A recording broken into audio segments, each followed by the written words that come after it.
Yes, y'all. Welcome into the Rivalry Pod, baby. We're here for the biggest prize in podcasting. Big Silver makes an appearance. Did you just make up that intro? Are you ready? Yeah, the whole welcome into episode 90, Dunmark's Pod. Favorite Saturday brunch bunch, back at it again. As you can see, we got the dynamic duo today. Donald and Chris are off doing some stuff. Chris may jump on later on, but prop those guys. I said, hey, we got me and Jay on the pod. Oh, this is right. This is bigger. This is bigger than the Axe, Minnesota, Wisconsin. This is bigger than the Bell. Ohio State, Michigan got nothing on us. Okay. So you better bring the energy today and come with it. I see you got your MJF scarf on, so I feel like you're gonna have some takes. I'm getting some arguments. I think you need to slap on that weight, bro, because you're gonna do all the lifting. I told my wife that it was gonna be just me and you today. She was like, "Oh, I might have to tune in for the episode." I'm like, "Tune in? Wait, you haven't watched an episode of the pod yet? We're almost 2 years into this. Like, thanks for the support. Jeez, oh man." We only argue when those guys are around. No love, Jay. No love. It's already hot. Goddamn. Kenny, what's up? What's up? Hey, Kenny. I have to apologize publicly on this platform. Kenny, I've been giving Kenny the business a little bit about his boy Derek Jeter, and he tweeted out yesterday, he didn't know whether to stream, take a nap. He worked 2 doubles. I was on 3 hours of sleep, and I just started peppering him with Derek Jeter comments to get up in his grill a little bit. But all love.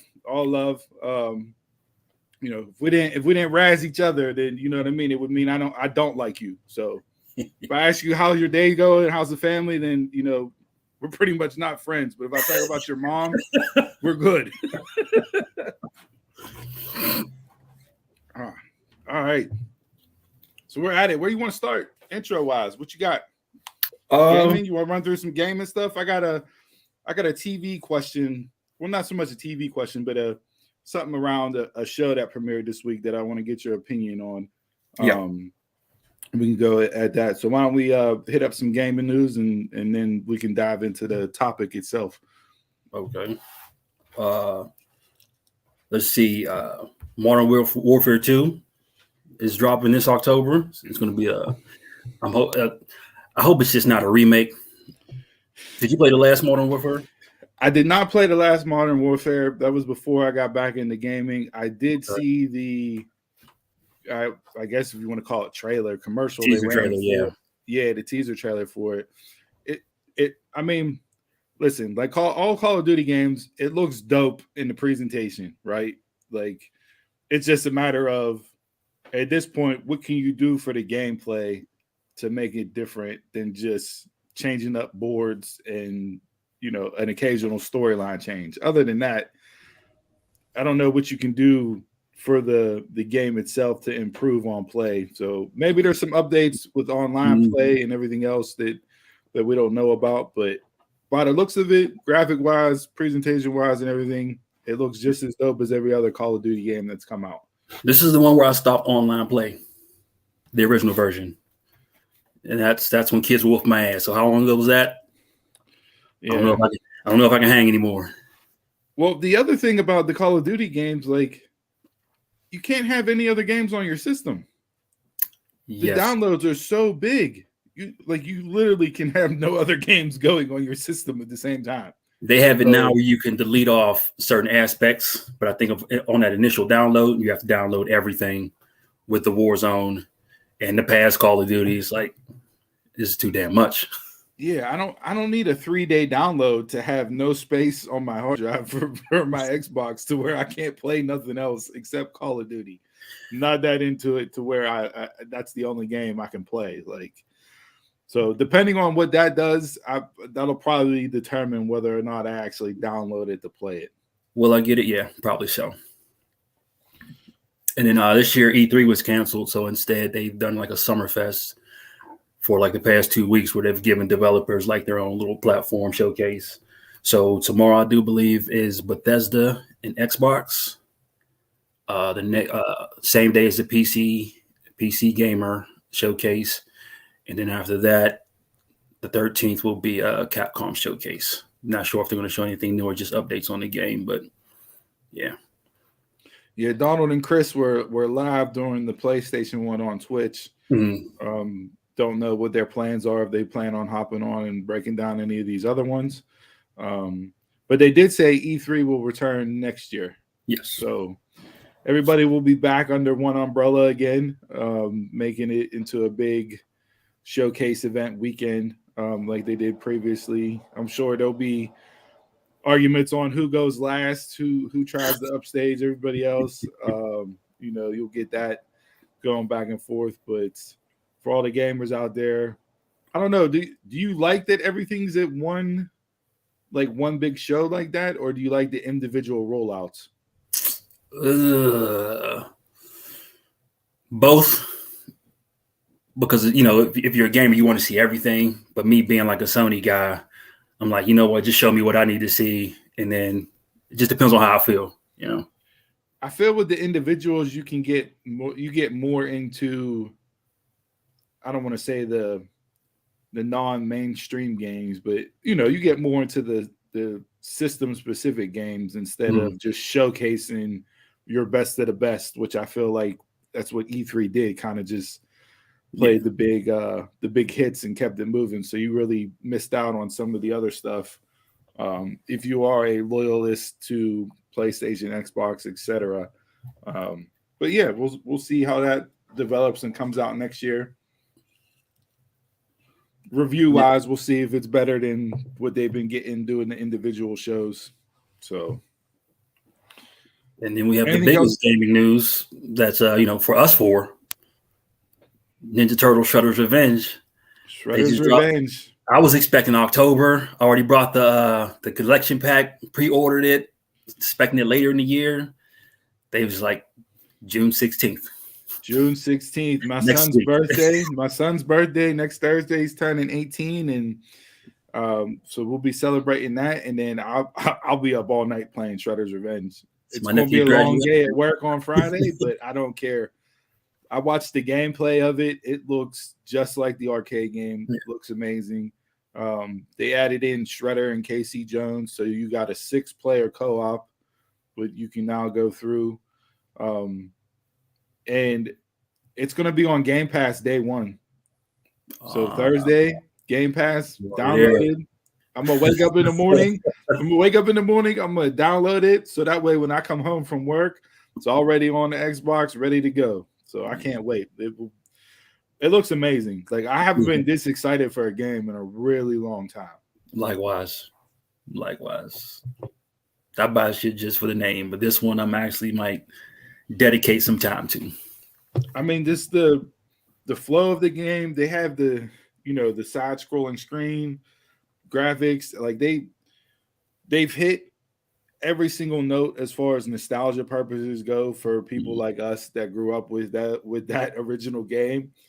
But yet it feels like it's modern and updated without taking away from the core feelings of it, if that makes sense, right? So yeah, love what they've done so far. Hopefully it pans out and is as enjoyable to play as it is seeing and hearing everything about it, because it looks super dope. So I'm ready to go for that there. All right, anything else gaming wise? Nah. All right, so I want to get your opinion on this. And this would be a good topic with the other two guys when they jump on. Maybe we can get their opinions on it next week in the intro. Review bombing. Do you know what review bombing is? I can get the what I of it, right? Okay. Yeah. So Miss Marvel debuted on Wednesday on Disney Plus, the latest Disney Plus series from Marvel, and it's being review bombed, meaning people are just going on Rotten Tomatoes and everywhere else and just giving it 1 star. Just because. And some of the stuff that I read up about this, and it's crazy. They already have data and analytics about the people that are leaving the reviews, right? Mm. So people that are review bombing this and giving it 1 stars are like 30, 35 and up. They're male. Like, it's all your and they're the purist. Right, yeah. They're your purist. Superheroes can't be girls. What are you doing? You know, it's why did you change the character? Oh yeah. Yeah, why'd you change the character? Like comics don't evolve. Yeah, like just and some of the stuff was really just poor taste, just like you're doing it just out of spite and hate and not even giving it a chance, like the whole, like bad Muslim soap opera comment, like just terrible stuff. And it's like, what is so wrong in your life that you probably didn't even watch it? Yeah, didn't watch it. Just saw a headline or saw some screen grabs or whatever, and you just automatically go. Like, why is it that negative energy you feel the need to waste to go out there? Like, what does that do for you? How does I'm gonna that get up and type some shit, and I'm gonna get online and poke the bear. I don't get it. For what? I watched it. I watched it last night, and I thoroughly enjoyed it. Like, I loved everything about it. This is another show, where we talk about representation with superheroes and some of the stuff that Marvel's doing with what they're presenting with characters. Go back to Falcon and Winter Soldier. We have, Sam, African American Captain America. By the end of that, Black Panther 2, which will come out later on. You're gonna have Shuri, Thor, that's gonna drop next month. You have Jane and Valkyrie, and it was just another character to represent a group of people that haven't been represented in the genre, and I loved everything they did with it. Mm-hmm. So it's a brand new character for me. I'm not that familiar with Ms. Marvel as far as comics go, so I watched it just to sit down and enjoy a Marvel show. Because to me, they haven't missed yet. So you can rank them as far as which ones you like more or least, but overall, I don't think they've put out a bad show start to finish yet with these series. If you played that Marvel Avengers game for PlayStation or Xbox, her story is where it starts out at. So you're going through her progression as a superhero. So I'm really interested to see how this plays out. Yeah, and there was a mid post credit scene to set up something for maybe next week's episode or further on in the series. But yeah, I was all for it. I enjoyed it. I was entertained. Good watch. Good introduction to the character. They thought they laid her story out well. Added in the family dynamic and everything else. So like, everything they did in episode 1 laid really good groundwork. And I saw a lot of, we touched on the negative with the review bombing, but the positive reaction, and it was what you expect, like whenever you had Sam with Captain America and Black Panther, when that first came out in theaters, with T'Challa and all that, as far as people feeling represented and seeing themselves on screen. Yeah. And there was a lot of positive feedback with that. So you can say Marvel's pandering, but I don't believe that. They're doing what they're doing what the times call for to make everybody inclusive in the genre that you can make everybody inclusive in. You can make any race, creed, religion, anybody could be, you can make them into a superhero, right? So to have that and be out there, I thought it was well done, and I'm excited for the rest of the episodes to come out and drop every single week. But the review bombing, just to be negative Nancy out there, like, come on, guys, you got it. Like,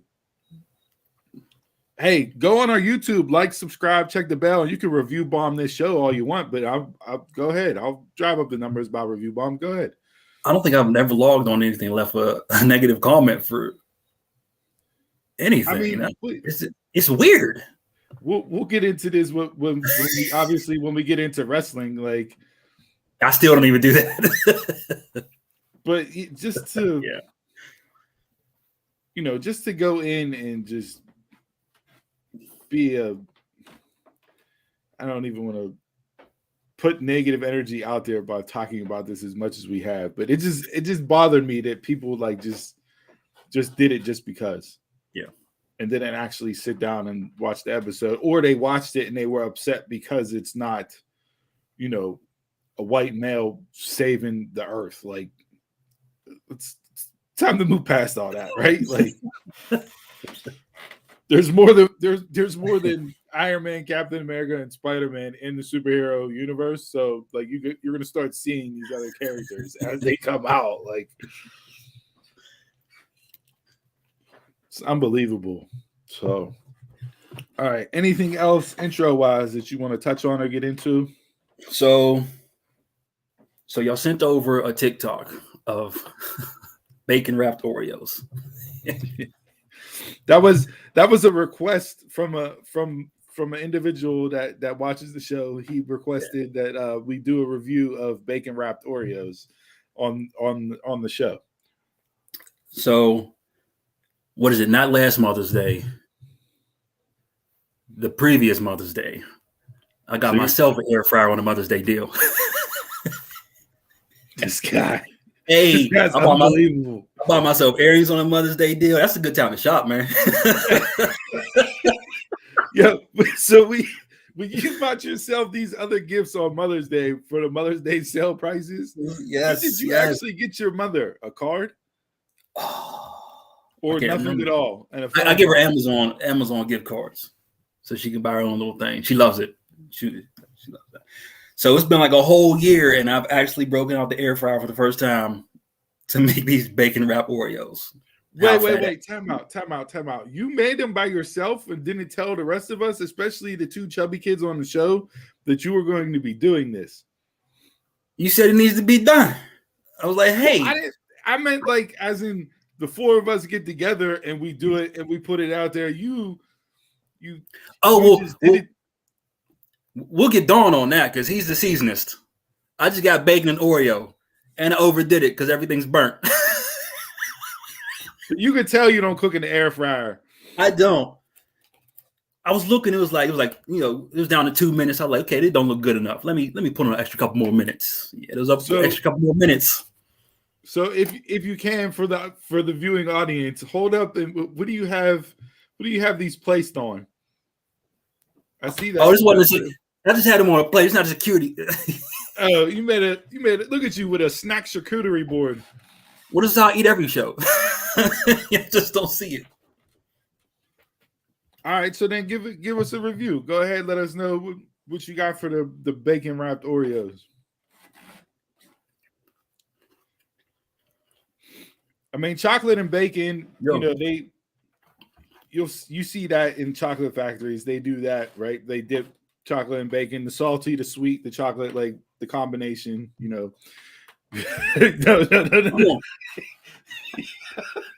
You're adding Fruity Pebble maple syrup to these? Yeah. Hey, this is the thing right here. This is it.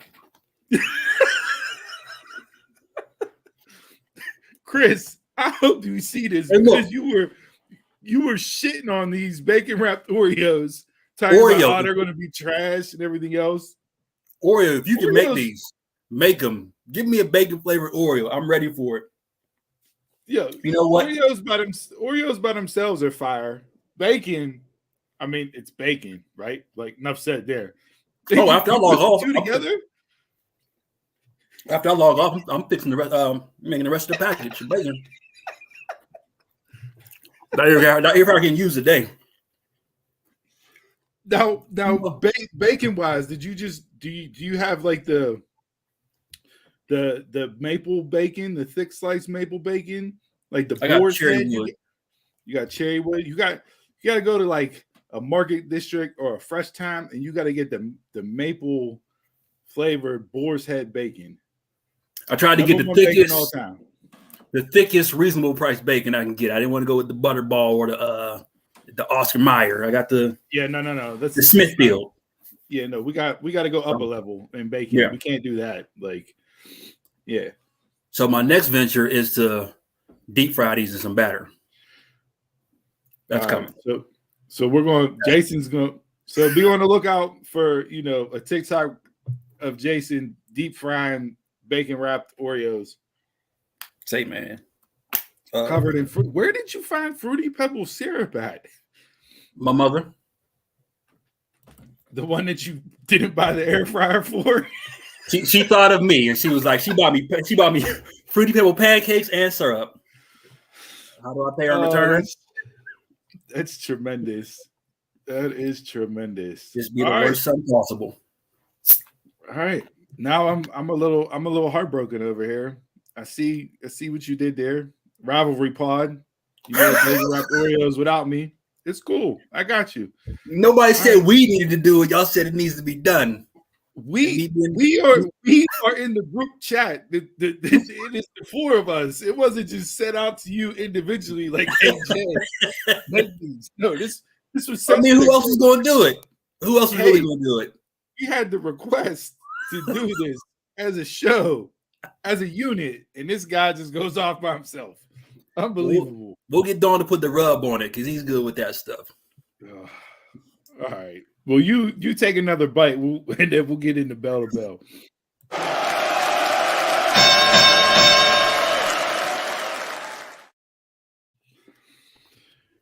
All right, pro wrestling. Let's get into it here. Busy week, right? Busy week. We got a busy month in pro wrestling. This month, I mean, starting, with Hell in a Cell and that, and then running straight through. There's a pay-per-view every single weekend this month. On top of weekly shows. Be on the lookout this coming week. We're going to do a Dunmark's After Dark special. We'll cover Slammiversary since it is 20 years for NWA, TNA, Impact as a company, their show.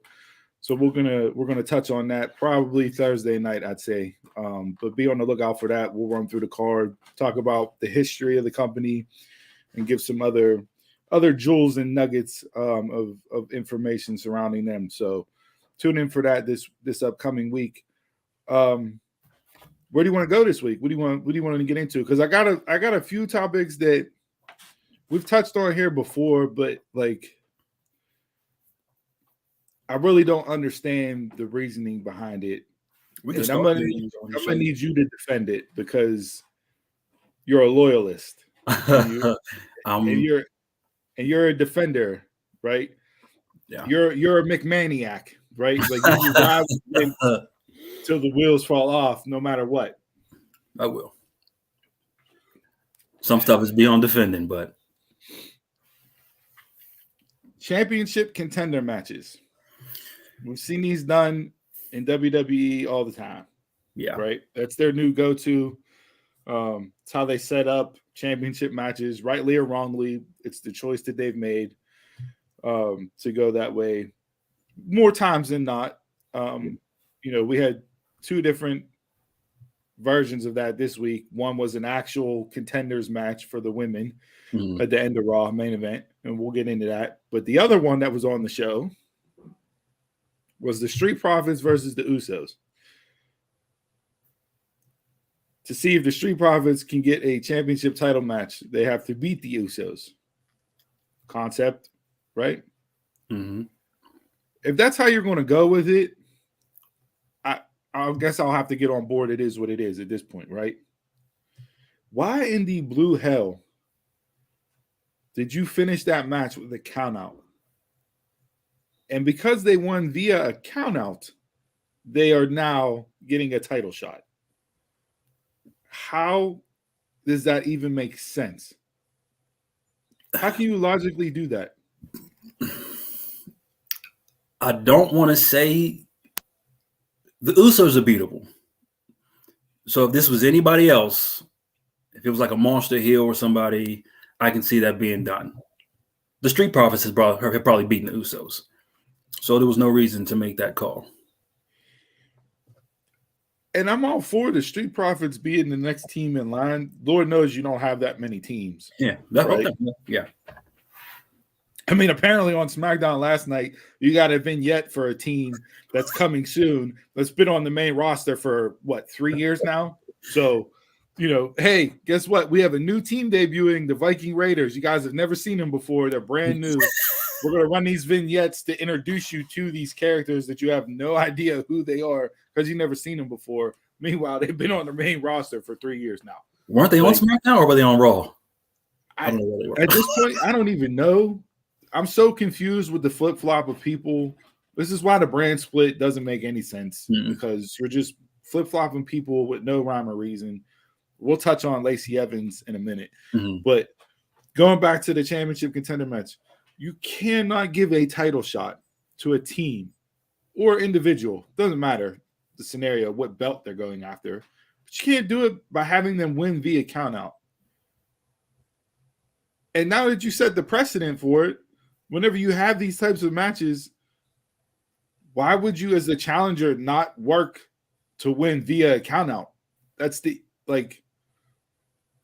all I got to do is take you outside, run you through a barricade, dump you on your head on the ramp, on the stage, whatever the case may be, and get back in the ring before 10, and I get a title shot. Yeah, that's what I'm going to do instead of trying to pin you in the ring. I can see if it played into your character. Like, say if a Sami Zayn did it, if it played into your character. I don't get this one. This is where we'll agree. I can't. It was bad. Like I was watching it and they did it and I'm sitting there and it's like it took a couple seconds for it to register. Like, wait a second, they're getting a title shot now because they won by a count out. It's just cheap and lazy writing. Like, so you had a ladder match or a match for the Money in the Bank last week or last night that ended in a count out, and they don't know what to do now. Instead of just throwing them both in the match. I mean, if you want to stick to one, stick to the other. You're contradicting yourself. Yeah. And neither look is a good look. No. Right? Like, I mean, I get it. We're in 2022. Like, everything in wrestling has been done how many times over, right? So is every finish going to be a successful finish and play out the way that you wanted to play out and come across? No. But looking at it logically, there's certain things that just make no sense as to why you would even run it that way. And having your number one contender match win in a count out, and that's how the team gets a title shot, who, by the way, is not even a heel team. Like, you could say they've been teetering, but they're not even a heel team. So character-wise, it doesn't even make sense. So that was and then I'm not just going to gripe about Raw because I actually watched all of Raw this week. Not a bad show. Some questionable decisions. Oh, no. Always. Always. Not a bad show. Uncle Bob here with Chris. Hey. Here we go. What's going on, Uncle Bob? So that was like, I don't want to say that was my biggest takeaway from Raw because there were some other things, but it just shows you, and I'll touch on other things here, running up. It just shows you like the highs and lows that is Monday Night Raw watching over a 3-hour period. So you had the opening segment, and I thought that was really done. I thought that was beautifully done. Cody comes out, cuts the promo, Seth, respect, walks back through the back. Cody gets his last bask before he goes away, turns around by the ramp entrance, and then the slimy sleazeball that is Seth Rollins comes out and, takes all his heat back and is now enemy 101 of the state based off of what he did to Cody Captain America Rhodes. Yeah, I loved everything about it. Thought it was tremendous. But then you follow that right up with Becky Lynch and the 24/7 title bullshit. I love that. I love that. And how are people? I mean, I've seen people online saying they're burying her. How? She is playing a character that's fallen from grace. That's okay. On the downslide. Pause. Yeah. There's where I want to go, because the way to make that segment work is you have her win the 24/7 title.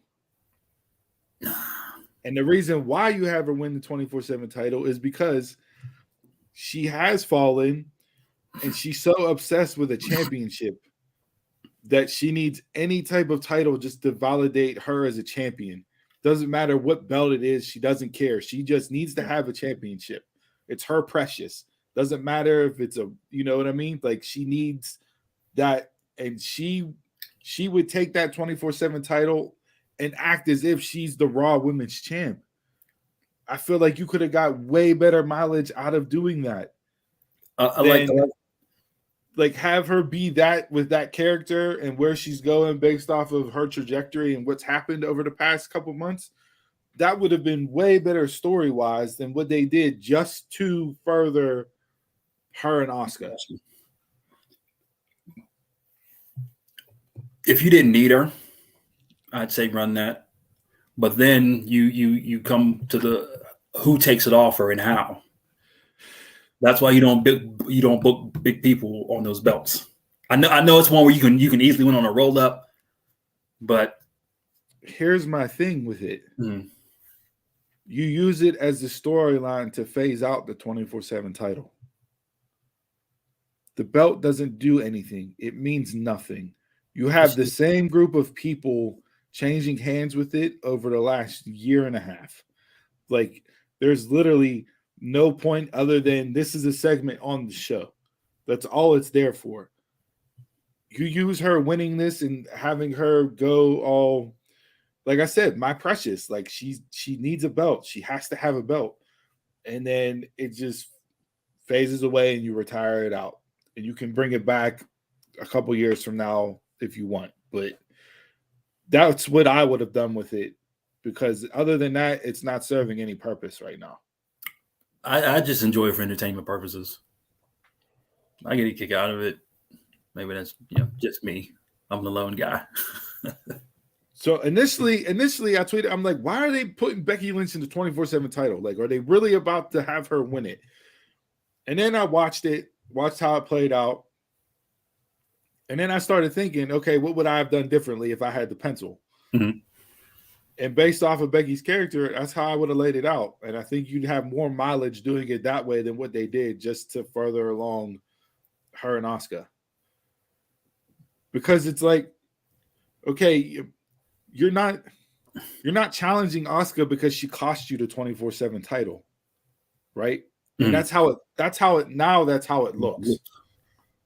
When that title, like, that doesn't mean, it's not like you cost me the Intercontinental title or the women's title. You know what I mean? Like, so looking at it, a bird's eye view, it's like, okay, Becky's going after Asuka because she cost her a championship. I'd have, like I said, I would have had Becky. I'd have her go to all shows, NXT. I'd have her go everywhere. This belt means I'm the greatest champ there is in this company. And people are just laughing. Like, you could have her cutting promos like that and people behind her laughing because they know it's the 24/7 title. But she's so blinded by the fact that she has a championship that she feels like she's the greatest champion in the company. That would have been way better television. She called herself the A champ. A through Z champ. She's 24/7 A through Z, all Atlantic, Pacific, Indian Ocean champion. We can, like, she can call herself everything. Hell, I would have even have done it to where she's involved in Money in the Bank And in addition to the briefcase, she puts her 24/7 title up on the line.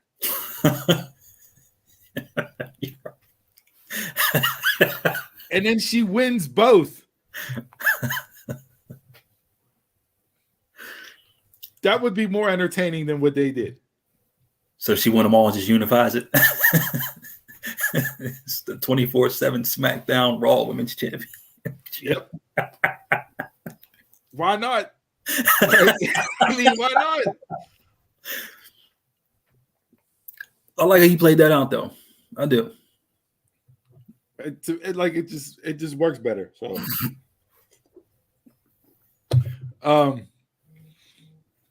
some of the other stuff we'll skip over.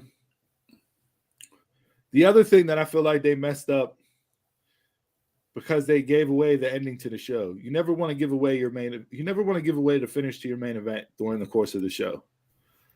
They did it Monday night, and I feel like AEW did it on Wednesday night as well.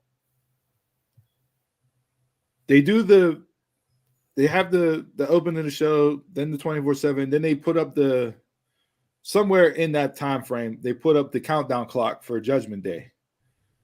Mm-hmm. Right? And they Judgment Day, 10 o'clock, they're getting a new member. Tune in. They flat out told you, this is what we're doing. We're adding somebody new to the group. Tune in at 10 to see who it is. Cheap way of getting ratings, but okay. I'm over the counter already. Just throw that out there. So Judgment Day's out there. Little promo. They introduced the newest member to the group. We got Finn Balor. Not a bad choice. I'm okay with it. Doesn't make sense based off what they've done. But hey, he lost the night before. Now he's come to the realization after that loss, he was on the wrong side of the coin. Now he's going to join the right team, the right group to get his career back on track. Edge is going to take him to the mountaintop. Then they turn on Edge. Kick him out. For a group that's been around for 7 weeks, you're already doing a coup.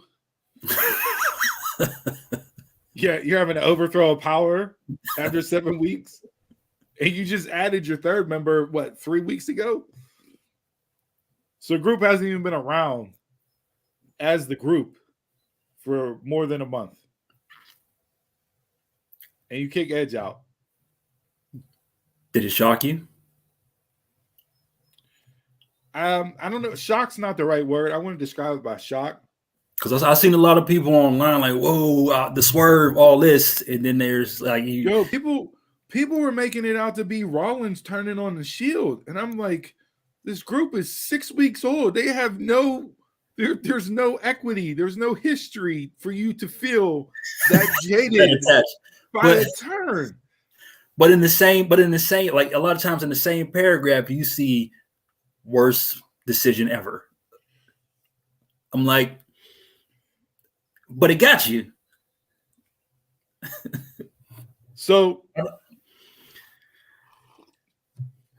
before I jump into the reasoning behind the turn, as far as what I saw, rumor and innuendo wise, but you do that, right? You leave Edge lane.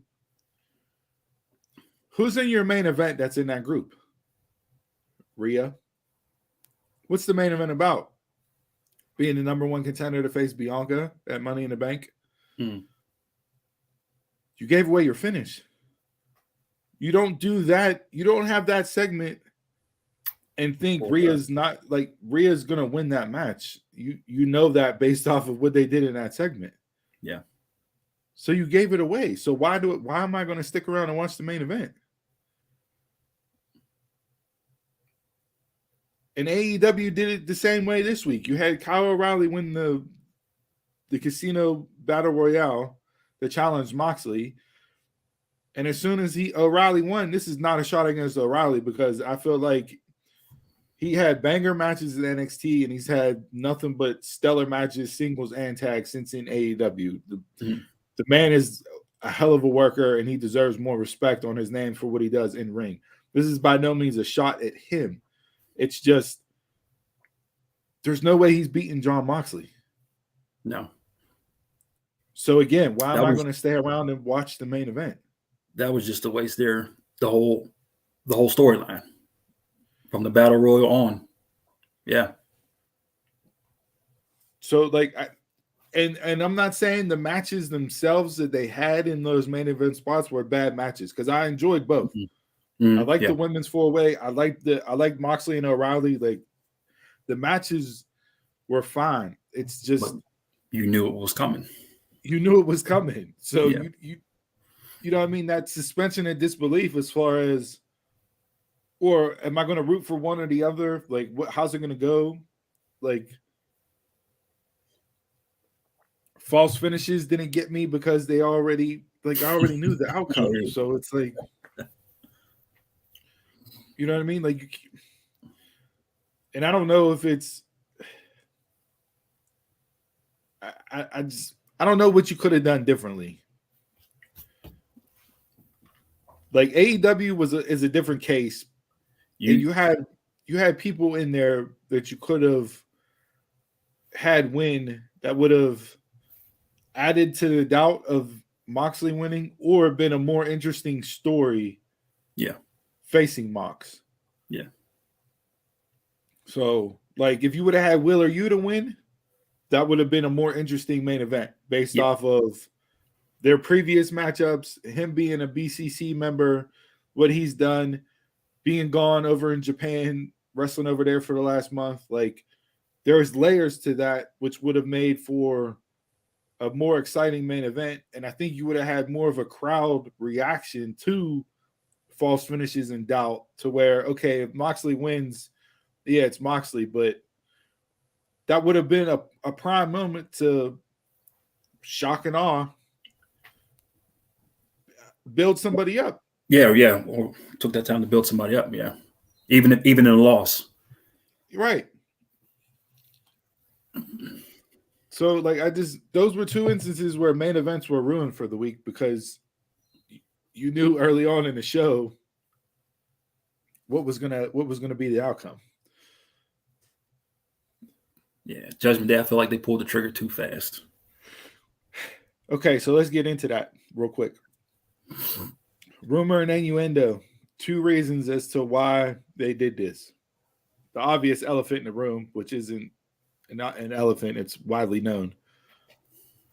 They need another babyface on Raw, with Cody Rhodes being out for up to 9 months. Right? Mm-hmm. So Cody's out 9 months. They announced that on SmackDown last night.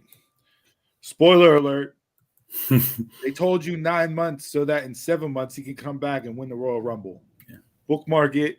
43 minutes, 44 seconds on this show, June 11th, 2022. Cody Rhodes will be your Royal Rumble winner. And he'll win the belt off Roman Reigns at WrestleMania. I wonder if they'll still be booking Raw tickets with him and Cody for here. So there's your spoiler alert. Okay. Yeah. Where was I going with that? I was so happy to use the spoiler alert graphic that I forgot. This is my first time running the show, and I forgot where I was at. We need another baby face. Oh yeah. So Cody's off. You need another baby face. Orton's off, taking vacation, time off, whatever.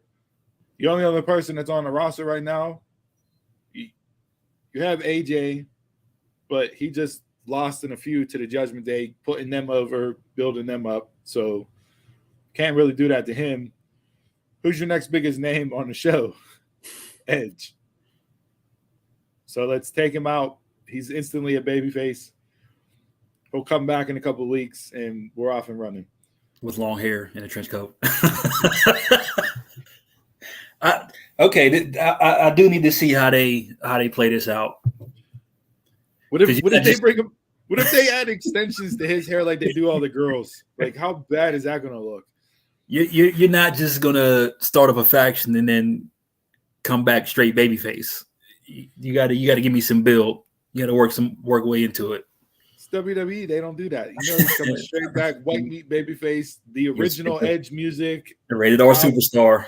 Crowd will pop, and it'll be the smoke and everything else. Like nothing ever happened. Right.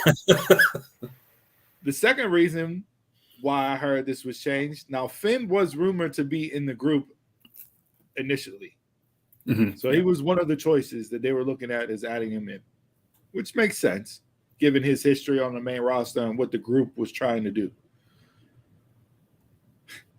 But apparently, WWE higher-ups and writers, they want to make the group a supernatural group. And Edge opposed it. Said, nah, not doing that. So they kicked him out because he's not going to be shooting lightning bolts from his ass and turning into demons and angels and devils, because I feel like we're going to get a demon in Finn. We'll get some type of... You get Damien in Priest. Yeah, we'll get Damien some type of, I don't know, whatever. Rhea can be a fallen dark angel. I don't know, whatever they're going to do. It's going to be stupid, and I hope they don't go supernatural with it. After you buried Bray Wyatt for all the supernatural bullshit that he was doing over the course of the years, oh, yeah, let's run another supernatural gimmick. So those are your two reasons why Edge is no longer in Judgment Day. Good. I hate it. But it's going to be interesting how they play it out, because I don't know how he comes back and I'm just supposed to high five, cheer him, kissing, signing babies, John Cena-esque. I don't know. Oh, and speaking of John Cena, we broke the glass on him again. I think there's something with him and Finn. Who, Cena and Finn? Yeah, you can destroy that group properly through Cena. What, like the Nexus? Have him take out Judgment Day like the Nexus? Cena's sole purpose for coming back, and if it's more than a one-off, his sole purpose for coming back is putting Austin Theory over. And instead of the ruthless aggression era slap that you got with Cena against Kurt Angle, you're going to have the selfie era slap from Theory with a cell phone. Be interested to see that. Theory is pegged as the next guy. If you haven't been paying attention to the show, Vince McMahon doesn't work with anybody.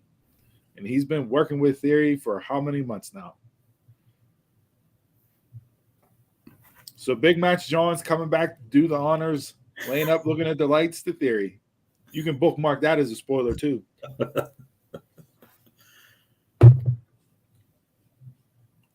But I don't know if it's a one-off or not. They just announced, 20 years coming back.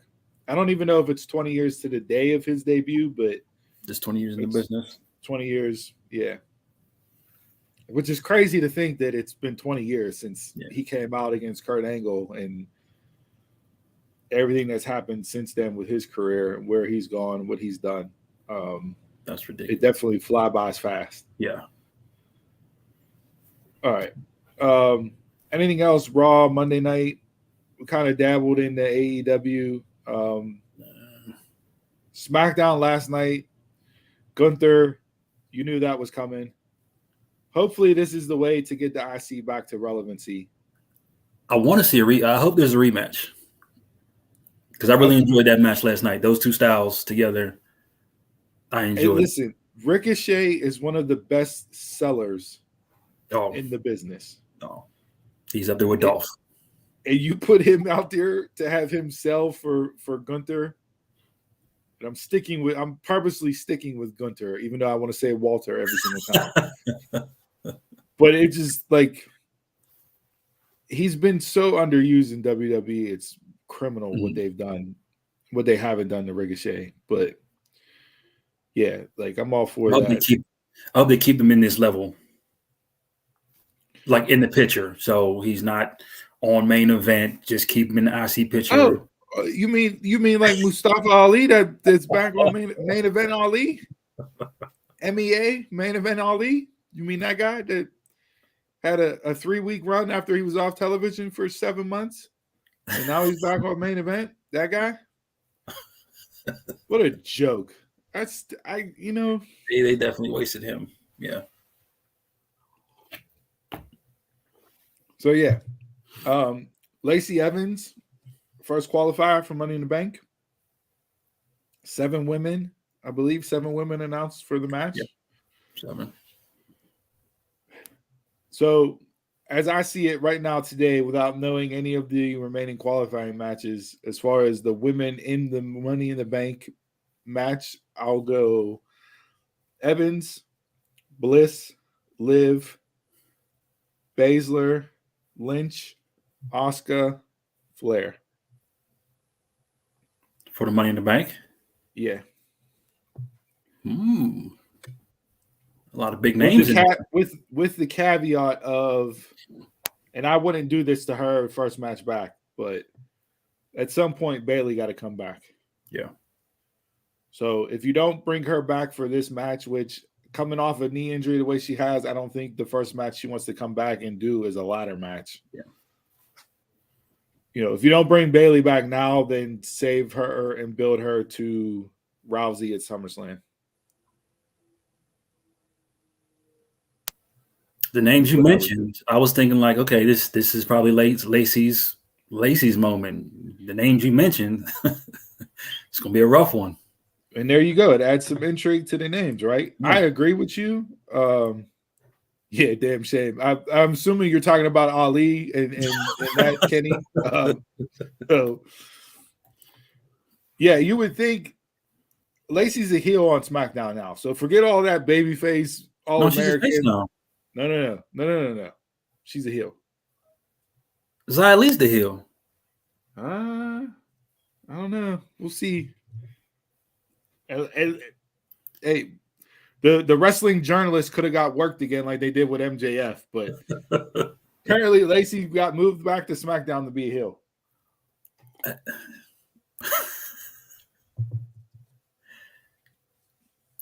So yeah, we'll see. And they had problems with heel face dynamics last night on SmackDown because Natalya and Ronda, that was flip flopped to where Natalya looked more like the face and Ronda was the heel. I don't know why they just don't let Ronda be a heel. She's not the smiley baby face. We've been saying that it's not Ronda Rousey. I like this version of Ronda. She's not the beast. She's not the I'm gonna just go in and dominate everybody. They're giving people matches with her. So making other people look good in the match. Yeah. If not Bayley as a wild card for the Money in the Bank, the other person I was thinking of was Raquel.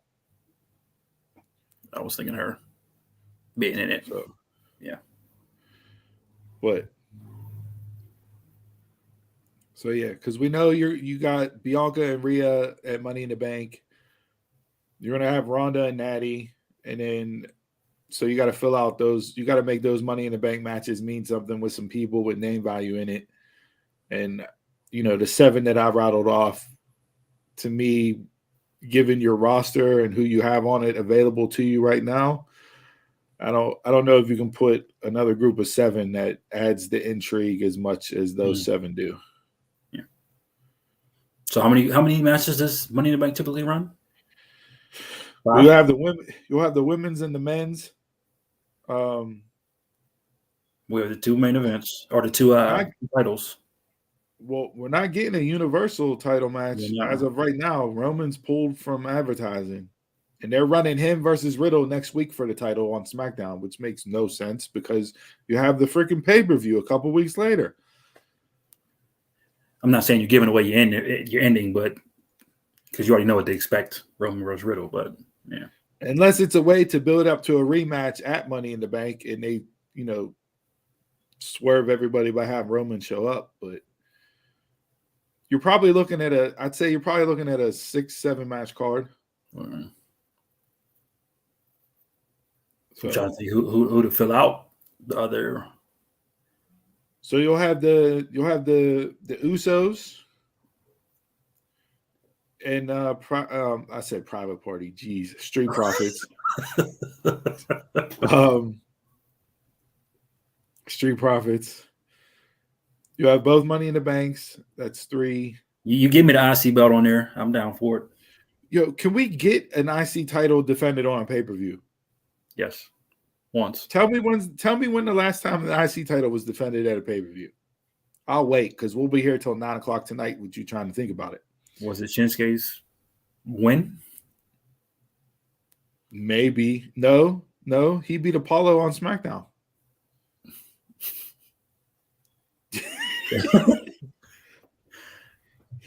He didn't defend it. It was on WrestleMania last year. No, was I think it was on WrestleMania last year.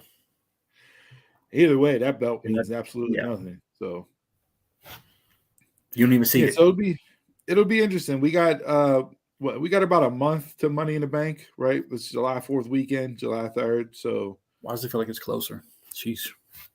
Well, it is. It's 3 weeks away. I mean, it'll be 3 weeks away from Sunday, right? Yeah. So we'll get there. Don't know how, but as I see it, that's the women's right now. The men's, I didn't give that any thought yet to see who I would put in there. But if you judge by the first poster they put out for it, it's Becky and Seth. So I don't know if you want to read the tea leaves in between the lines with advertisements, but this better not be the Owen Cup.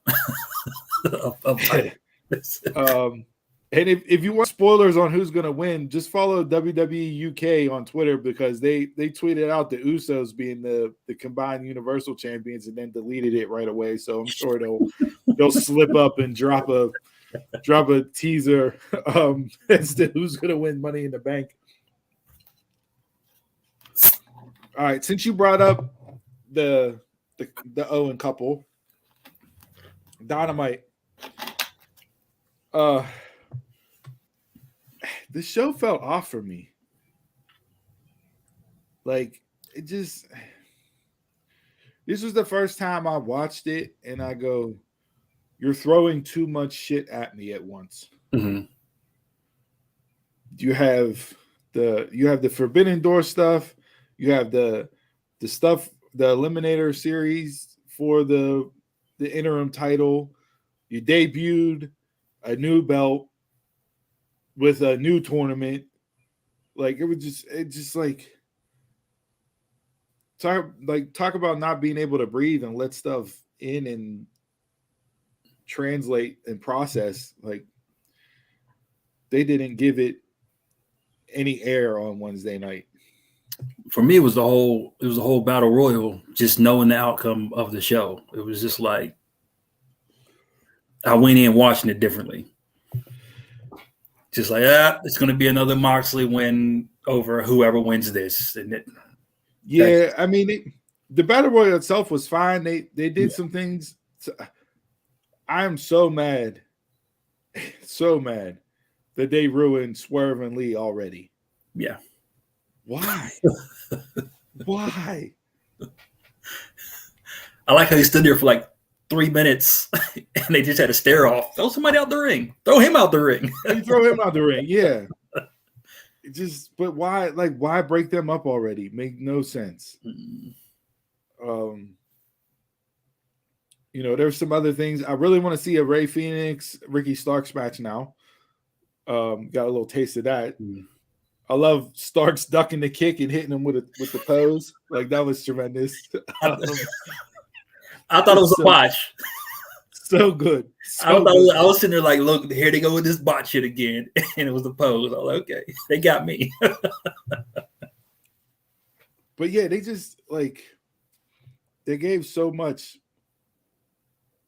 I like the surprise of Ospreay coming out, United Empire. I really hope Forbidden Door they don't do some type of like 5 or 6 man tag. Like Ospreay needs a singles match on that pay-per-view. They need to give Rampage its own show. Like its own different day of the week. Because the difference between when they came out and then the match they had on Rampage, the crowd. Because you're filming it at the same time. Yeah.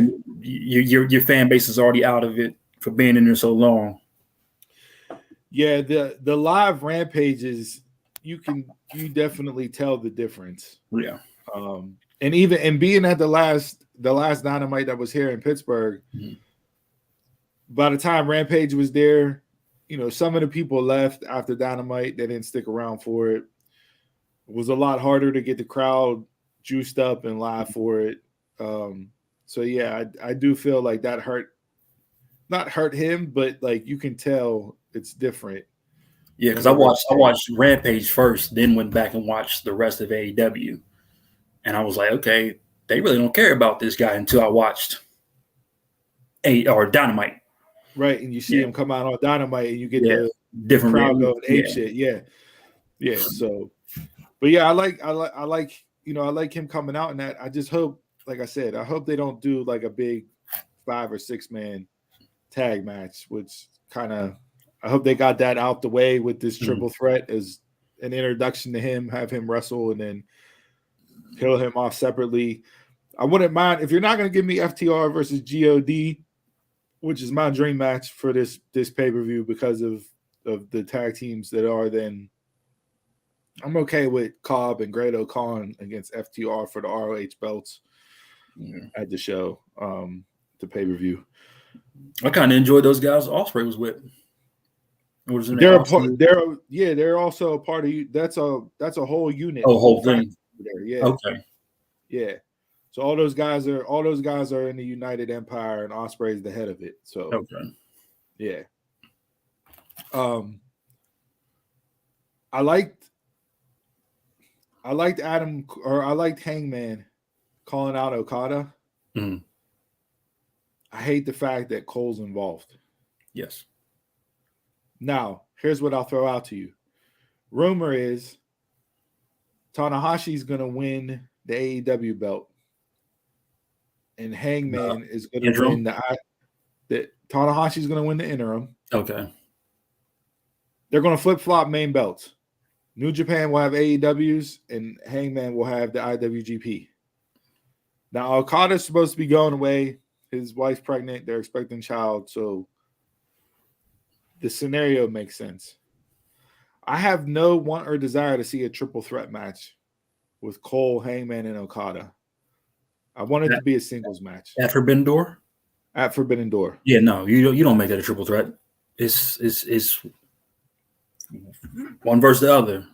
The only reason why you make it a triple threat is so if you are switching main title belts between companies, then whoever AEW decides to put it on, whether it's Cole or Hangman, the other guy takes the pin. So Okada doesn't lose. He's not getting pinned to lose the belt. And that's his comeback to challenge again for the IWGP title. That's the only reason why you do a triple threat. If that's the case, make it a fatal 4-way. Well, you're getting one of those with the All Atlantic title. For the belt? Yeah, it's a fatal 4-way. Oh. It's not a semifinal final. It's a fatal 4-way. Which looking at it, I feel like early aspect in this card still being made, I feel like that fatal 4-way match is going to be match of the night on that card. Just based off of the players. Like Pac obviously won. He's in it. I'd have Malachi win. I'd have Miro win. And then the two names that I've been seeing the most on the New Japan side is either Ishii or Shingo. And I'm okay with either one of those guys being in that 4-way. Mm-hmm. I don't know what Kota Ibushi's status is with everything that played out with him, where he's at. There may be one or two other options. Juice Robinson's out because he had appendicitis. You could possibly put Tama Tonga in there, but he's your never open weight champ right now. Maybe Naito, but just that to have him on the card in a big way. But yeah, that 4-way is shaping up to be a really good match. Who would you put it on? Depending on who New Japan puts out there, I feel like Pac got to get a belt. And is this supposed to be defended between brands? So there's a lot of up in the air about what the championship is actually going to mean. Mm-hmm. I saw people saying, "Hey, it'd be really cool if this All Atlantic title belt was you could only defend it for people from other countries," which is cool, but you're still COVID, still travel. Yeah. Like, don't know how that's going to play out well. It is an AEW belt, so. Yeah. But to me, I don't like the debut of the belt for this simple fact. It doesn't do anything but water it down. Mm-hmm. And I talked with a few people on this. Shout out to Midwest Marks, was going back and forth on Twitter with them about this, but it's the argument. One side of the coin was like, well, it gives your bloated roster another title to go after to make people happy that they're in a spot with a title. Mm. Okay. My caveat to that is you still only have 3 hours of television. So how are you going to fit? Are you just going to have nothing but title matches every single week on the show? Like, that's what I was wondering, because you still got the rumored trios coming. And this is going to be a title heavy. And the trios are being held off until Omega's back. Mm-hmm. But like, they're starting to run very similar to New Japan. This company's been New Japan-esque since they started with all the factions and everything else. But New Japan, you have the IWGP heavyweight, you have the light heavyweight, you have the heavyweight tag team titles, you have the light heavyweight tag team titles, you have the Never Openweight Championship, you have the US Championship. Now AEW, you have the AEW champ, the TNT champ, the All Atlantic champ, the tag team champs. If you get trios champs, that's Women, 5 there. TBS, FTR, or not FTR, FTW. If you count the FTW as being an actual belt. And then who knows if the Owen Cup belts are going to be defended. Like, I wish they would have gave them a different trophy to have them carry around than a belt. Because it makes Cole look stupid to just carry around a belt that's never going to be defended just because you won the Owen Memorial Cup. And it makes them both look small. Because that belt is long as shit. Yeah, did they make that? Did they size that belt based off of Satnam Singh? Is that who they sized that belt off of? I was seeing Britt holding. I was like, "Damn, that belt long as shit." What the? So yeah, just I don't know, man. Like, and you have ROH, so you have other belts for those people that are sitting back and catering, not doing anything. Yeah. And we don't know when ROH is going to be on TV. Have no idea, right? In the meantime, the belts are going to be defended here. Have the belts defended on AEW. But what I think they need to do, because we haven't seen anything ROH based since April. Mm-hmm. We're in the middle of June. Yeah, you've seen their titles on TV, but Joe's off filming a show right now, so you're not going to get the ROH TV title anytime soon. Yuta just came back after being away for a month. You haven't seen Mercedes Martinez. She's been on Dark. And Jonathan Gresham, you haven't seen him at all. Why not, if you're Tony Khan, why not go on Fight and do weekly specials or bi-weekly specials like TNA did back in the day? Now, will they still be on pay-per-views? Well, do it as many pay-per-views, and that's your weekly show until you actually get on TV. You sign up for a Fight, whatever it is, the $5 or $7, whatever it is for Fight, and you can get ROH on there, and you can present it. You can get people working, get people familiar with it. So by the time it hits TV, you know who your players are. You have your direction where you want to go, and then you can hit the ground running. It's not like they don't have a studio to do it in because they film dark in the studio. So you can set up these weekly specials for ROH to get people out there and get your roster set up and start building these characters in that fashion. Because right now, like, who's going to tune in and watch a weekly ROH wrestling show on TV whenever they haven't been around? Mm-hmm. And nothing's being built up. Right. You just see belts, yeah, like you said. So, yeah, I mean, I don't know, like, it's just, there's a lot to go into it and play out. And TV deals don't get struck, like, every day. You know what I mean? Like, it's not something that's easily to come by, you know.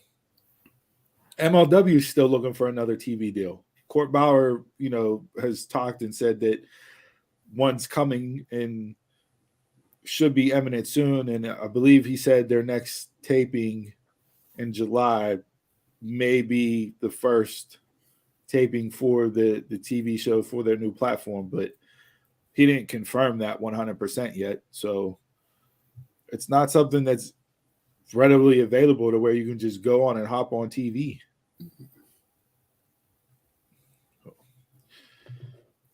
Anything else AEW wise? No. Yeah. NXT Tuesday night. Anything you want to touch on there?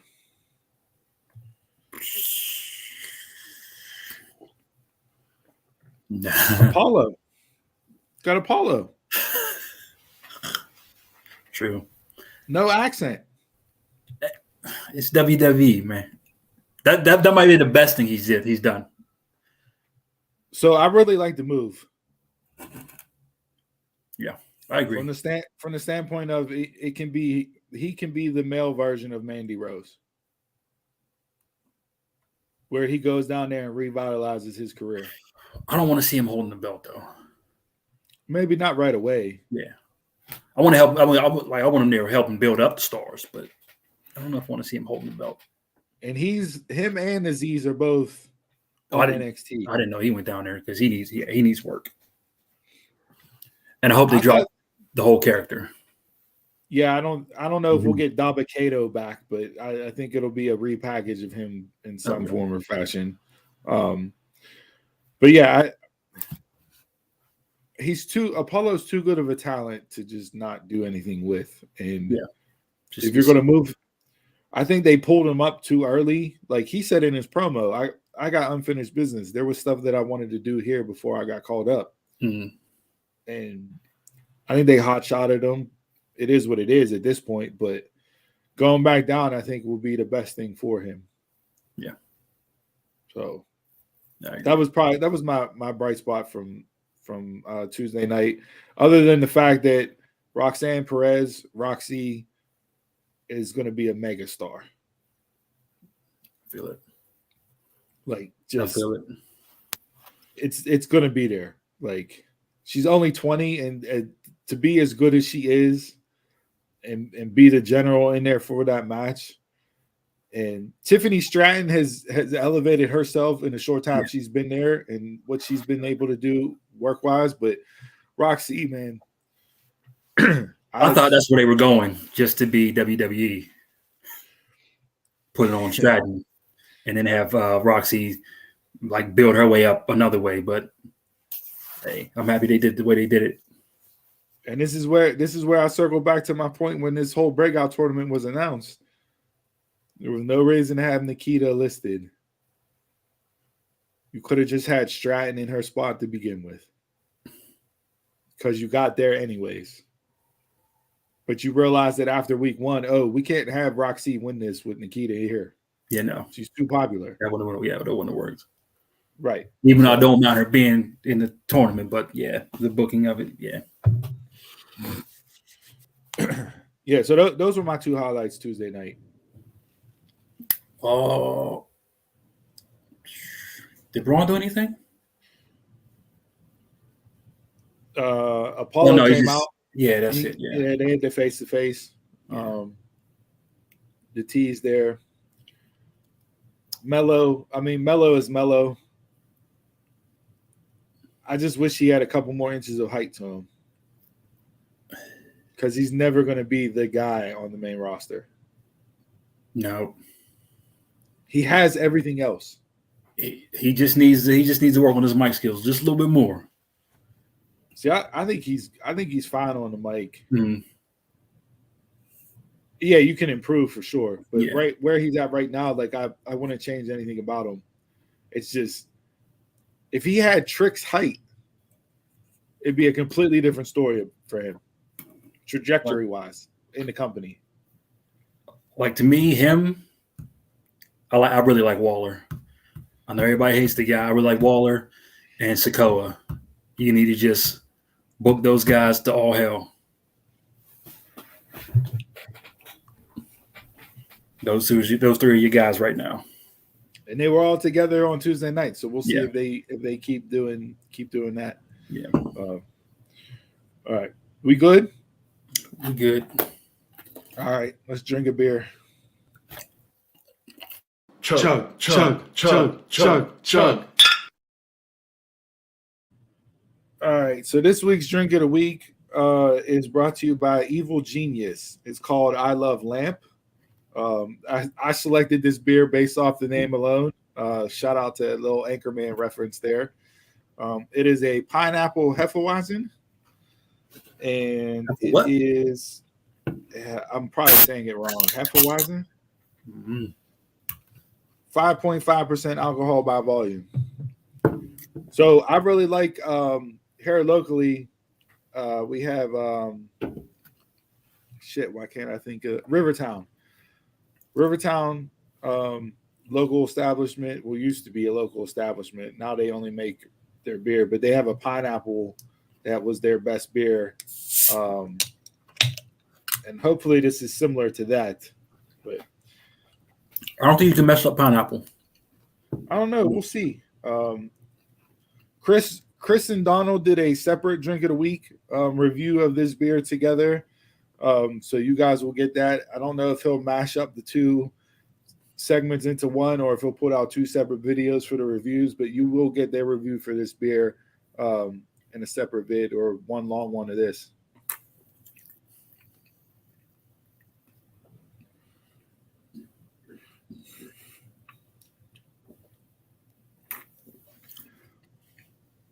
So comparing this one to Rivertown's, this one isn't as pineapple-y. Mm-hmm. Right? Rivertown has more of a pineapple pronounced flavor to it. I like both. Again, this is a great summer beer to add to the list as far as cool and refreshing.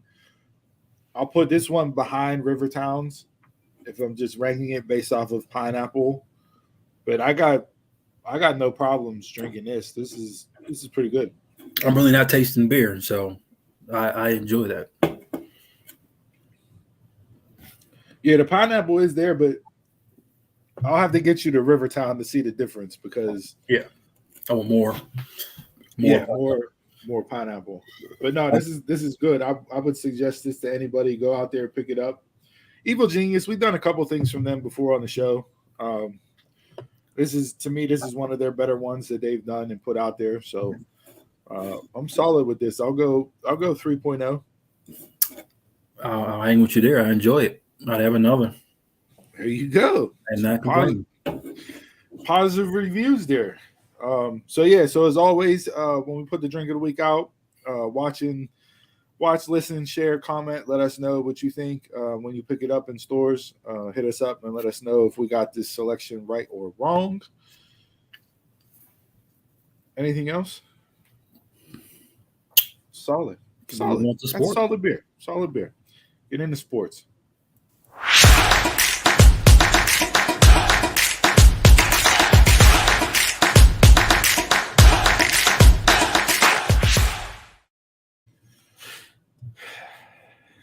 This week in sports, the Cleveland Browns are the Cleveland Browns.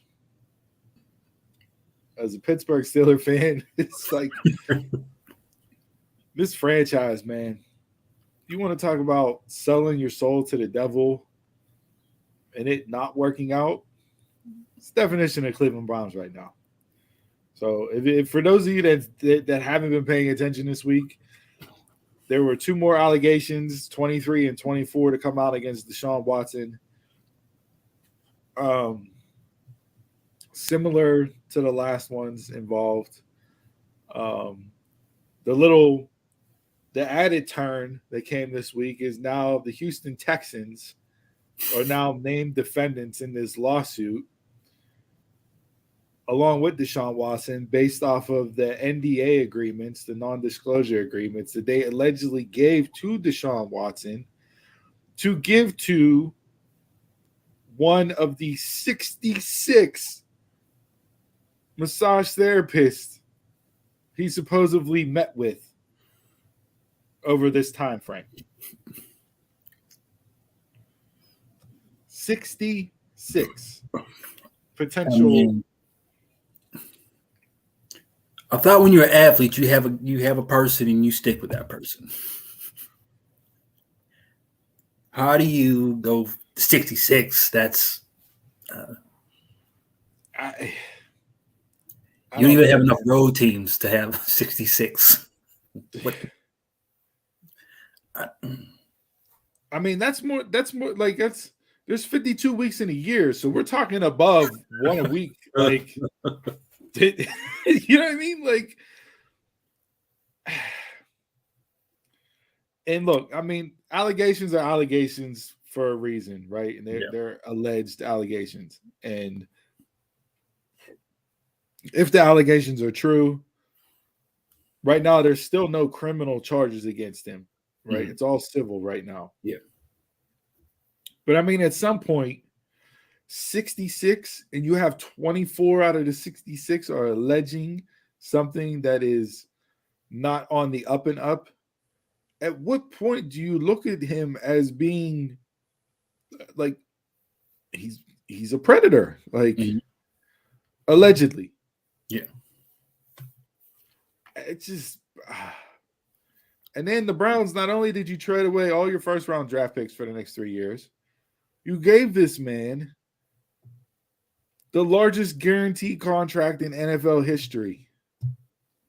And you alienated his backup. And you alienated the guy that led you to your only playoff win since you came back into existence. Now, how this all plays out, could they void the contract?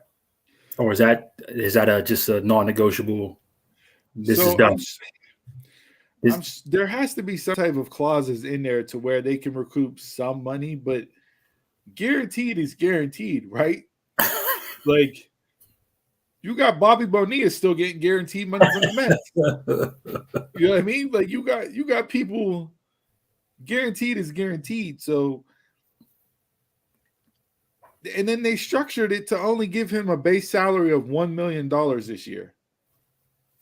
So that in the event he is suspended, whatever money he loses from the games that he suspended this year, it comes out of the $1 million. So you really doubled down and tripled down on the guarantee that you're giving him to have more allegations come out after the fact.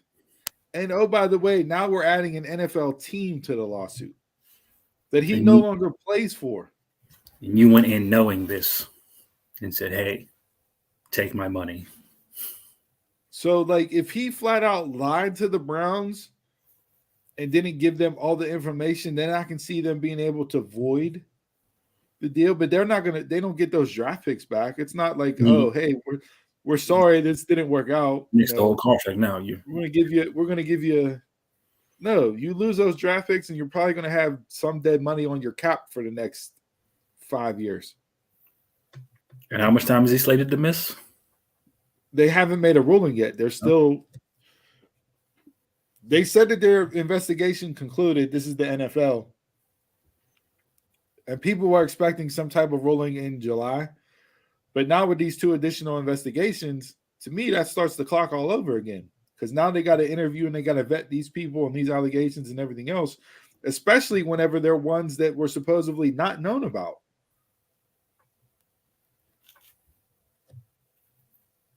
So it's a disaster and a mess. But that's Cleveland. So, I mean, it's just, I don't. We'll be up on one team this year. Yeah. Just it's terrible. Women's College World Series softball. Yeah. Oklahoma wins back-to-back College World Series titles. Probably the greatest postseason tournament team I think I've ever seen play in any sport. They scored 66 runs over the course of the College Women's World Series. Mm-hmm. 42 of those 66 runs came on home runs. That is insane. Just the offensive juggernaut. Like, they had arguably the greatest women's college softball player on her team finish her career this year. I watched the game Thursday night was game 2. It was 3-2, and then all of a sudden the game ended. It was 10-2. Like that fast. Home run. Where are they playing at? Oklahoma City was the Women's College World Series. Is it always there? Mm-hmm. Yeah. They're both men's and women's are both in Oklahoma. The men's college, they're doing their super regionals right now. Games were being played last week. The men's College World Series starts, I want to say the 17th. Mm-hmm. Yeah, next Friday, I believe they start. So, I mean, it was an enjoyable tournament to watch, but that Oklahoma team, 66 runs. I don't want to. Is that an unfair advantage or no? Well, given the men's don't do anything, so probably not. What part? What do you mean by unfair? It being in Oklahoma, like your home field, like everything's a home game for you. I don't know. I mean, you got to get there to have it be that type of advantage, right? So, kind of is what it is. I mean, those venues are established venues, just like Williamsport is the Little League World Series venue. So, if a team from PA gets there, it's like a home. Oh, it's a home field advantage for them, but they got to get there. You know what I mean? So, it's just they started out the season 38-0. 38-0. Like, it's just ridiculous. So kudos to them. I was thoroughly enjoyed. I watched every game but one. And that's 2 years in a row that this College Women's World Series has hooked me. So there'll be a powerhouse for a while. It's seeming like. What's that? So there'll be a powerhouse for a while, it's seeming like. Yeah, I don't think they're going anywhere. No, I don't think they're going anywhere. And they not with the transfer portal and everything else. Like the transfer portal is not just affecting college football. Yeah, it's totally forget all about that. Yeah. So women, the top women's softball players, they're bouncing around team to team just like the top men's football players are. It just doesn't get talked about because it's women's college softball. You know? But yeah, all that movement's going on in the other sports too. It's not just football. So I'd expected more in baseball. As much as these kids do like travel ball and all that stuff, and you're playing with different teams. Yeah, but the thing with baseball is because the major leagues has minor league system, there's so many players that get drafted. Yeah. Like you have to make the decision once you're drafted whether or not you're going to go or you're going to stay in college. And then the team has the availability to your rights for a year and so on and so forth.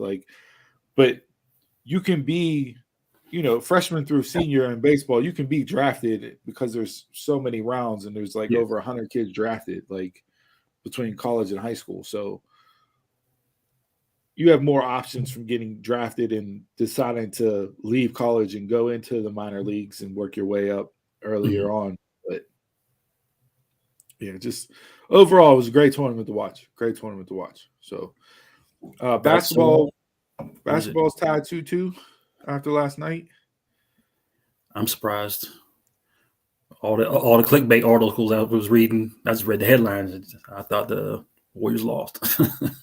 Seth dropped 43 points on a bum foot. He had his Jordan flu game last night. If they win the series, you'll look back at it and it'll be the game. It'll be the game. So yeah, this is going 7 games. Both these teams are undefeated in a loss. Like the game following a loss in the playoffs, they're undefeated. I hate when games go south. So neither one of them have lost the game after a loss. And not only that, but they cover. I was listening to some gambling stuff yesterday because I was thinking about putting in some bets. And I should have bet last night. I could have hit the trifecta and would have cashed out big time money wise. But I'm a dumb mark and didn't put the bet in. But yeah, I mean, so bet the house on Boston in game 5 because they haven't lost after they don't lose 2 games in a row. I was never expecting Boston to be this good at all. Yeah, it's one of those instances where like the coaching change was needed to get the team over the hump. Mm-hmm. We saw it with the Warriors, rightfully or wrongly, but Mark Jackson got fired. Steve Kerr comes in and wins championship first year. Brad Stevens didn't get fired. He took a front office position, and Ime Udoka comes in and has been the missing ingredient to get them over the hump. So we'll see if it lives, if it makes for a championship. But I mean, I'm rooting for him. He's married to Nia Long, so it's a big checkbox on my list. It's a win already. Yeah, my man done one in life. It doesn't matter if he got a ring or not. Like that's super flex. She was at the game last night too. I was just like, Probably still looking younger than me. She was one of my first evers. Like first ever, you know what I mean? Like off of Friday. No, Boys in the Hood. Oh, Brandy, Trey. Oh, yeah. Yeah. It was like her and Stacey Dash from Mo Money. Those were the 2 that were like the first ever. Where I knew I would go down that road and like, and I cashed in and married on that same road.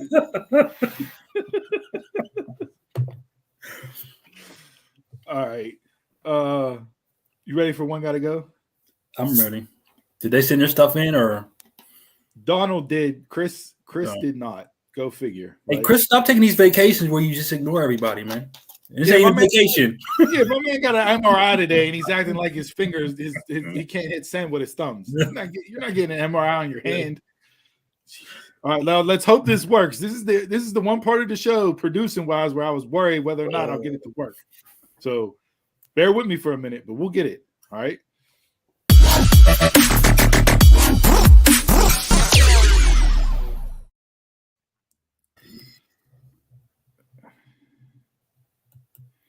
All right, so let's see here. Make sure you clear off that desktop screen. Yeah. I have the one open. I got it up. Hold on, we're getting there. We're getting there, folks. Hold on. Window. There we go. All right. So before we get into this week's One Gotta Go, as you can see, it'll be a Father's Day edition. I am off the show next week, and being the only father on this show, decided to do a Father's Day edition for One Gotta Go. Prior to that, to double back onto last week, the rap double albums that Donald had, Outkast Gotta Go. Out of the 4, Outkast was voted to hit the bricks. No, they was voting off name. I don't agree. Oh yeah. So now Father's Edition. One Gotta Go. Non-animated TV dads. So I was debating on whether or not to do, your Homer Simpsons, Peter Griffins, and all that. We stuck with traditional dads here.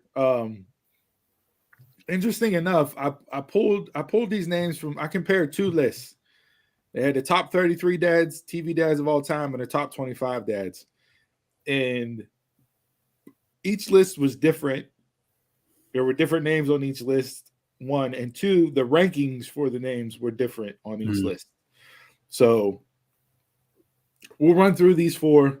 I'll read off Donald's take, and then we can give ours, Jay. And then I'll explain some of the differences between the lists that I saw. So out of these four, we have Al Bundy from Married with Children, Philip Banks from Fresh Prince, Danny Tanner from Full House, and Carl Winslow from Family Matters. So out of these four, Donald said, where is it at? And I quote. And he put quotation marks in the text that he sent over. He wants you to say it just like that. Yep. And I quote, I needed like a chain and some red sunglasses to read this off so I could get into character, but I don't have either one of those.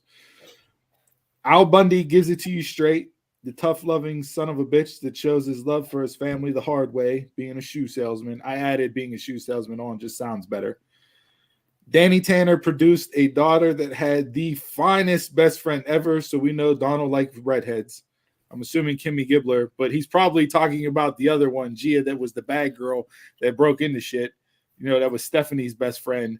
Donald likes criminals. We all know that. If you got a phone, hit him up. He hangs out on probation, on Tinder all the time. How you credit the best friend? How you credit the dad? Daughter for the best friend. Best friend. That's what he credited. Them bad girls! ! Them bad girls. Not talking about them boys, not the Briscoes. Them bad girls.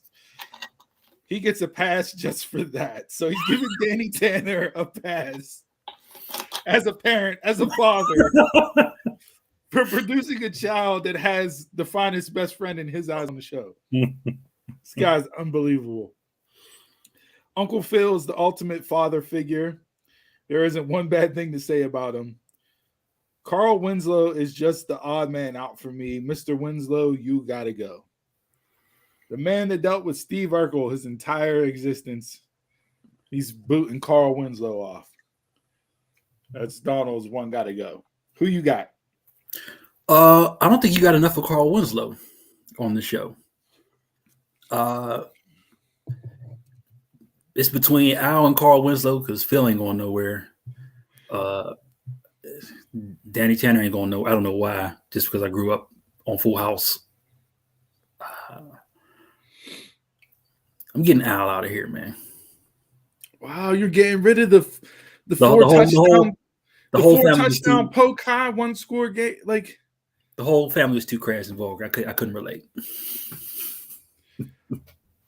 So this list was a whole lot more difficult to put together than what I thought, because as I was going through, not only looking at the list, but also names that I originally was going to do just off the top of my head, I started thinking of like different dads and families and how they relate and everything else. And you could go through the different decades of shows too. Yeah. Right? You know, you got Red Fox on Sanford and Son, right? Mm-hmm. You got, all those good times, like, so you can work through and see Al Bundy and then the Bundys, similar to the Connors with Dan Connor and Roseanne. You could say they mirror the same as far as they were different from the traditional upper middle class white family presented on TV, right? They were the middle class, hard workers that whatever, right? If you want to like break down the shows themselves. If I were to think about it, I'd probably relate more to Al Bundy than all of them. But I feel like I relate more to the other ones.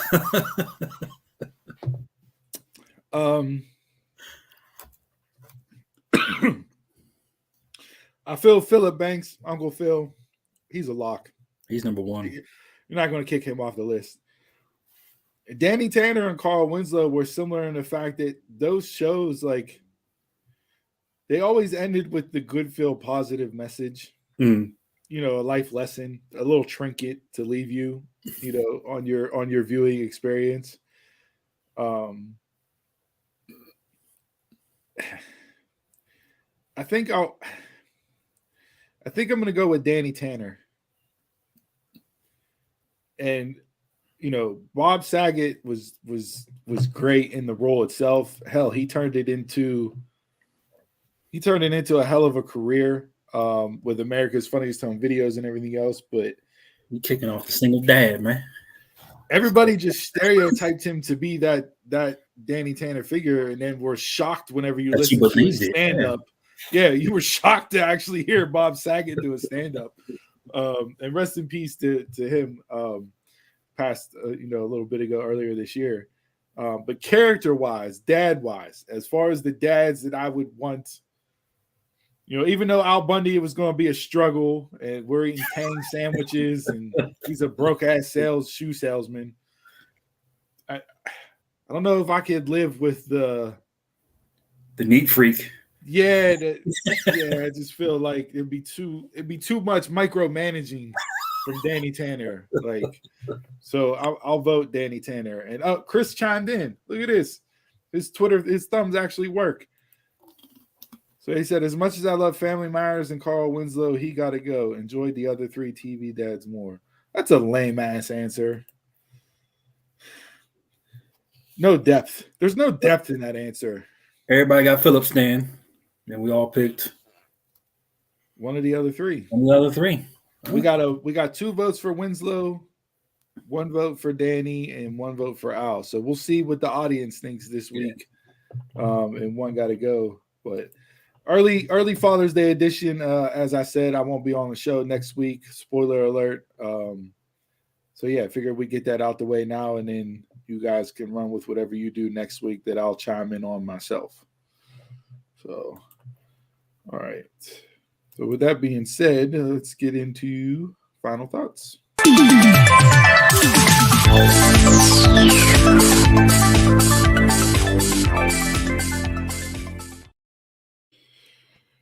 All right, as always, thanks for tuning in to episode 90 of the Dumb Marks podcast. You can follow us on Facebook, Instagram, and Twitter at Dumb Marks Pod. Head on over to YouTube, Dumb Marks Pod. Like, subscribe, so you get notifications when we go live. You can also follow us on Twitch as well, and email the show at dumbmarkspod@gmail.com. And for any Dumb Marks official merch, please go to prowrestlingtees.com/dumbmarkspod. Jay, Rivalry Pod has come to a conclusion. I feel we've been more in agreement, and there's been less. You know, I thought we were going to have more Kornheiser, Wilbon-esque moments. No, I don't know who's coming to whose side, but we're starting to agree more. I don't like this. Something has to happen to cause the divide gap to widen out again.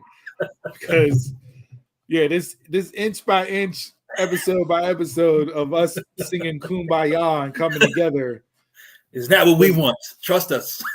No, it's not. It doesn't make for good. It doesn't make for good podcasting.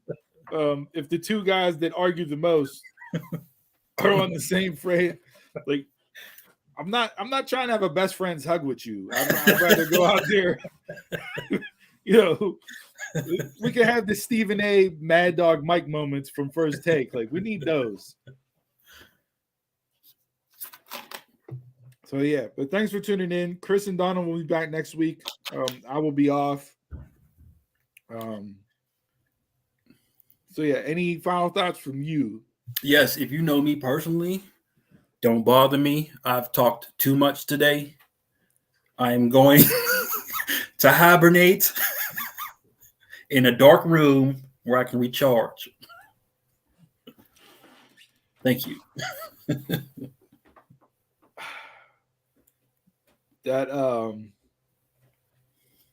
I'm proud of you, Jay. I will say this, and this is probably the last positive thing I'm going to say to you. There's your clip. There's your clip of the week, Chris. You sat here and you made it through the entire show, just me and you. Oh, I was game. You haven't rapped any rappers. You know, you've been eating off your charcuterie board. I'm still mad at you for. Look, I still got Oreos left because I was trying to take a bite, but I couldn't. Normally, I could hide in the corner. You were talking too much. I could hide in the corner and just do whatever. I can't now. All right. Well, since we're being positive and we've come to an agreement on a friendship as of right now. In 2 weeks, I'm coming in here and nuking the hell out of that. We're going to get back to us arguing at each other. We'll find something. All right. Either that or we got to tag team up against Donald and make him leave the show again. I don't know. Chris he's becoming the villain of the show. Yeah, Donald Pimp D is slowly but surely turning it around to being the bad guy, being the heel on this show. But since we're basking in positivity right now, for the quote of the week, I'll leave you with this. Train your mind to see the good in everything. Positivity is a choice. The happiness of your life depends on the quality of your thoughts. And with that, I'm a Mark, you're a Mark, tell a Mark, and y'all can catch us around the way.